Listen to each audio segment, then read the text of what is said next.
Super quick disclaimer before I start. There's going to be some audio issues where my mic will cut out mid-sentence or fade out too early at the end of sentences. Turns out I didn't have the right noise gate setting, and I didn't notice this and correct it until episode 6. So for any audio issues, my sincerest apologies, but know that it is corrected later on in the series. Alright, time for a blast from my childhood past. I'm going to be doing a playthrough of Quest 64. Except we're going to be doing a challenge run. So just a little bit of background while I set some things up and knock out some of the basic stuff. So Quest 64, arguably one of the worst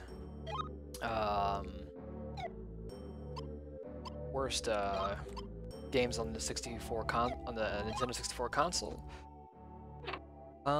Pretty much, it was supposed to be the first RPG on the console, and it flopped horribly, but it still holds a nostalgic piece in my heart, because it was the first RPG I ever played when I was, 6 or 7 years old? So, I still like it, because it's nostalgic for me.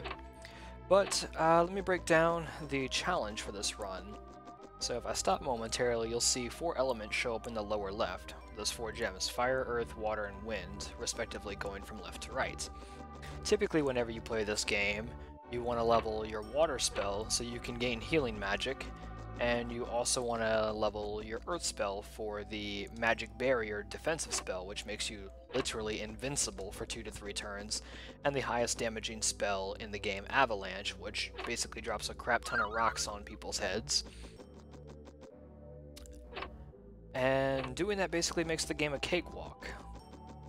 So what we're going to be doing is we're going to be doing a playthrough without leveling those 2 elements. We're going to level fire and wind exclusively. So we won't be able to do the typical motion of encountering a battle, putting up a barrier, dropping rocks on their heads, and then healing afterwards in between battles. So this is actually my second time doing a playthrough. I actually just completed a Windfire playthrough challenge prior to doing this, and to get an idea of what I'm going to have to do. And now that I have that done, I'm going to kind of turn this into a walkthrough, and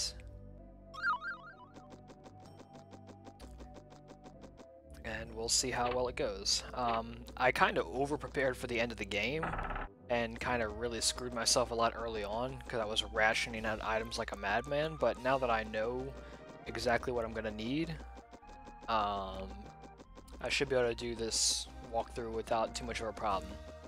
So I'm just kind of taking care of some early game stuff, collecting items that are free in the monastery, and I found an overworld spirit, and these allow you to select an element. And I'm gonna start pumping wind because the first boss is earth, who is weak to wind. Basically, out of the 4 elements, water and fire oppose each other, and earth and wind oppose each other. So an element will always resist itself, it will be weak against its opposition, and it will be neutral to the other 2. And since the first boss is earth, I'm gonna pump wind to at least level 16 before I start pumping fire. Just some other explanations. I do have some other stats here: HP, MP, defense, and agility. HP and defense level up when you get hit and take damage in fights. MP levels when you cast magic. And agility levels from what I'm doing right now, which is running around. See, now we're at 30%, we were at 20 just a little while ago. So just from that short run, I gained 10% towards a level. You also can gain HP from clubbing things with your staff. So I'm going to go ahead and visit the shopkeep that sells you wings. Every town has a wing vendor that basically lets you jump back to that town's exit. So you can use it to fast travel around. I'm just going to go ahead and save here. Rip my old save from when I completed the challenge. Alright, so only thing left to do is to run up here, collect a treasure, collect another spirit, and we'll be on our way.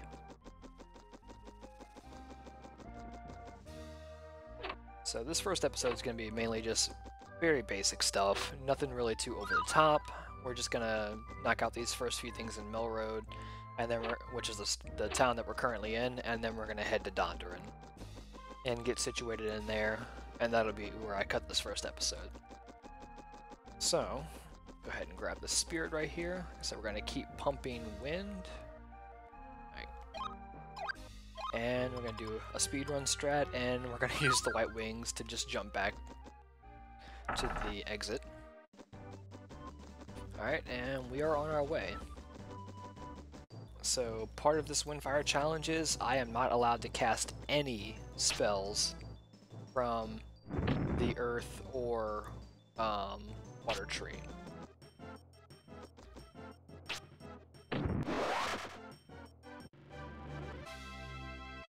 And I'm going to try not to run from too many battles unless I absolutely have to, which when I get to later parts in the game will be kind of a necessity because I'm going to be fragile due to not having healing, so I'm going to be rationing my health around. Okay, like Hellhounds, I kind of don't want to deal with them. And I don't have Windcutter level 2 yet. Once I have Windcutter level 2, I'll probably start engaging things a bit more confidently. So if I take a glance at the map real quick, you can see where my current location is, and I'm basically just trying to get down to Dondoran.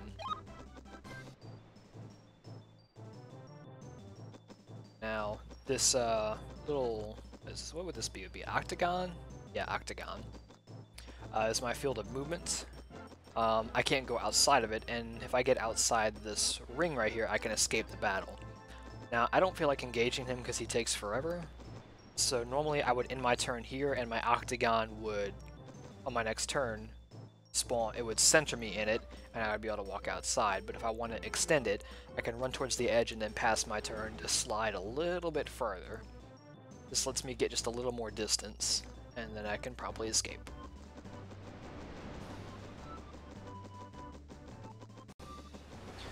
Alright. Alright, I got Windcutter level 2 now. As you level your magic spells, you gain access to newer spells or upgraded versions. See, like now that I have him, that's, what, 7 damage I just dealt? For 2 MP, but since he's a water type, he'll take 5 from that. But I'm just going to stand at a distance, and I'm just going to pelt him with wind magic. I just really need to start building up some early game levels. God, I forgot how bulky these things are. I'm just going to keep distancing myself because he shouldn't be able to get to me. And down. And if I take a look over here, I'm 75% to leveling naturally from battles. After that hits 100%, it will let me. Alright, now these guys, you would think I would use Windcutter level 3, but Windcutter only deals 1 to these guys. That's because they are wind types as well, so they resist themselves. Now, if you're clever, can dodge and attack by running a particular pattern, because as soon as enemies launch their attack, you can move.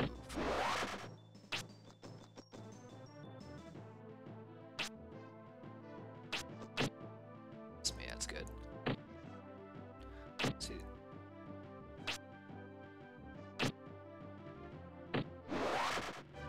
So certain enemy attacks you can fairly easily dodge and get away from if you know how to move. So we're going to hit up this little hut right here.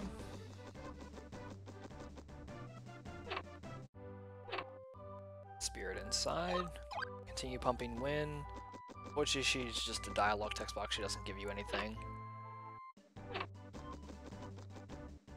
And at one point, I always thought there was a spirit hidden behind here, because that would actually have been a good place to hide a spirit, but there's not.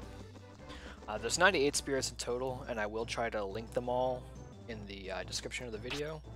So I've already got restriction. Oh, I've already got restriction level 1. See, now I'm dealing 3s, so I'm dealing more damage. And since I can't really escape yet, I guess I'll just do damage where I can.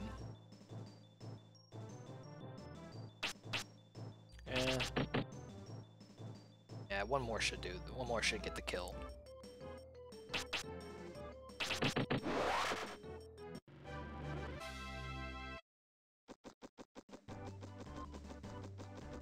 But yeah, the Windfire Challenge is pretty fun, I'm not gonna lie.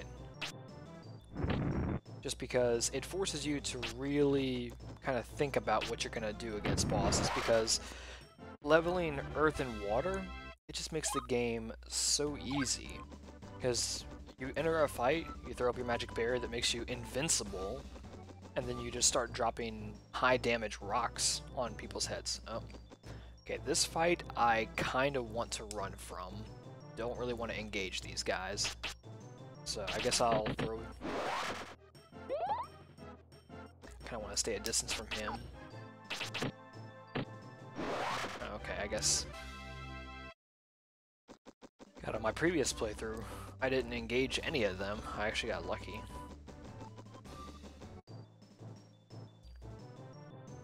I encountered these man-eaters early. But they're earth types, so they're going to be weak against this. So they're going to take quite a bit of damage. So let's go ahead and just keep hitting them with that wind magic, chip away at them.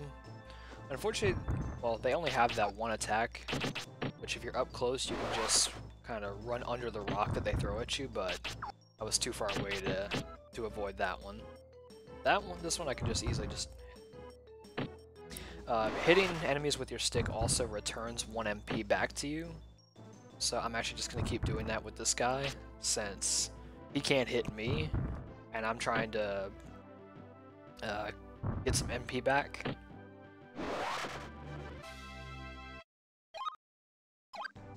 And we already have evade level 1. Alright. You can actually interface with the spirit through... You don't have to go around the fence, it's just a little speedrun strat. Alright.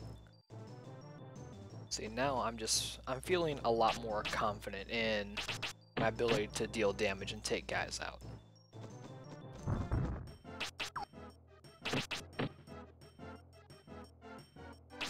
Bear hairs, you just kind of run in a circle with them. Now, even though my wind is level 9 now, they take 3 damage instead of, whereas the other, the man-eater was taking, what, 7 damage? My wind cutters.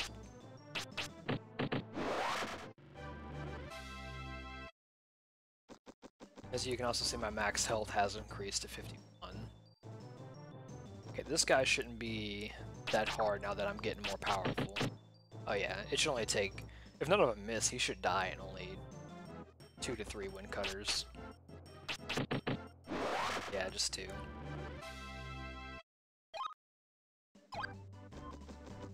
Any new spells? Alright, we got Silence, which I arguably didn't use at all.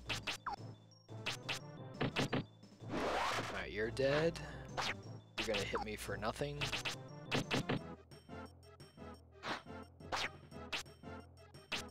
I'm trying to conserve on MP. I guess that ain't gonna happen. MP gets restored by walking in the overworld.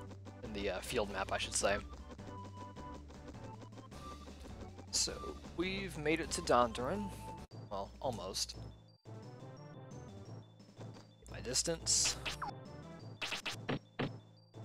So, bosses on this playthrough are probably going to be... You would expect them to be difficult, since I can't cheese them with barrier, avalanche, and healing myself. And you're not wrong, the bosses are harder, but the way you have to tackle them is definitely interesting. Level am I? 10? Yeah, that's high enough for now. Alright, so we're in Dondoran now. We made it to the next town. So, because we've made it to Dondoran, we are going to visit the pub. This lady right here will give you mint leaves. Actually, no, I'm sorry, I'm thinking of the wrong place. Okay, yeah, this lady right here will give you fresh bread if you're out. That's one thing about this game. It does not have a currency, but you can get items from NPCs, provided that you do not have one on you. So if you have 0 of an item, you can always, count on coming back to these various NPCs to replenish your stock by at least 1. There's going to be a spirit down here in the courtyard I'm going to come grab.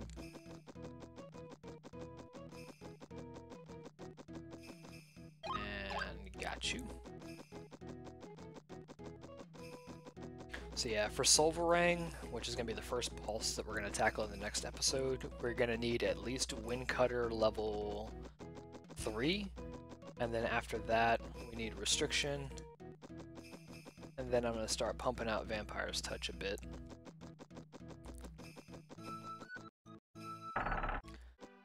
So we're going to visit the King's Castle here.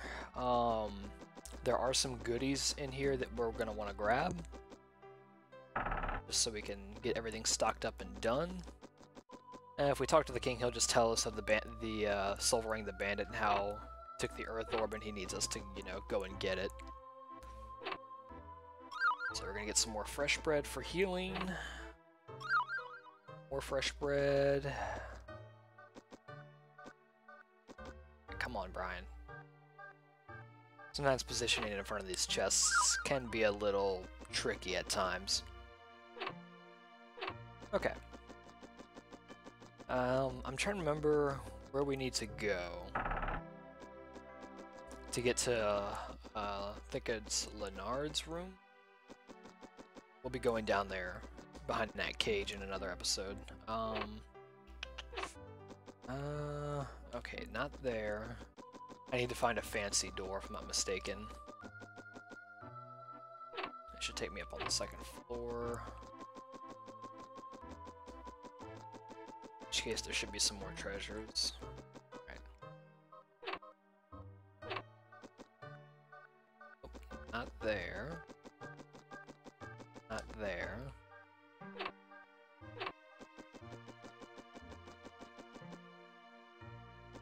Uh-oh. I goofed. I know where to go now. On my last playthrough, I didn't go up and do this. I completely skipped these treasures on my first playthrough. I need to go this way. There we go. Those are the common doors. Okay. Well, I guess it's gonna be the last one we go to. This should be this door over here. Because we're looking for another fancy door. Yep, there it is. We don't want that door. We want this door in the center.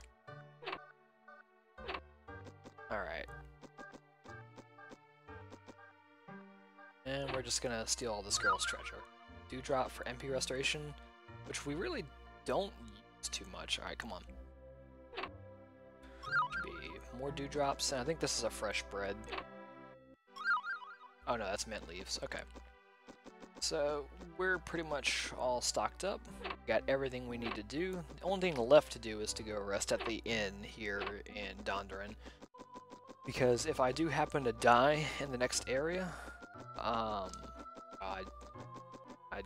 ran that inefficiently. God damn it.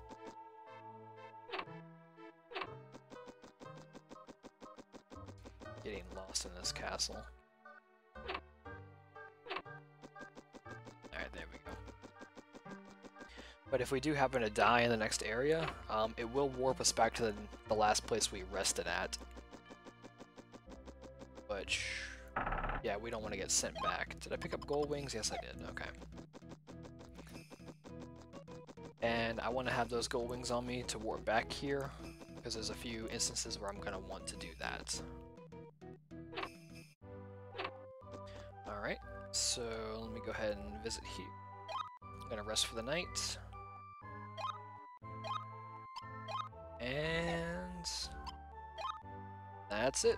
Alright.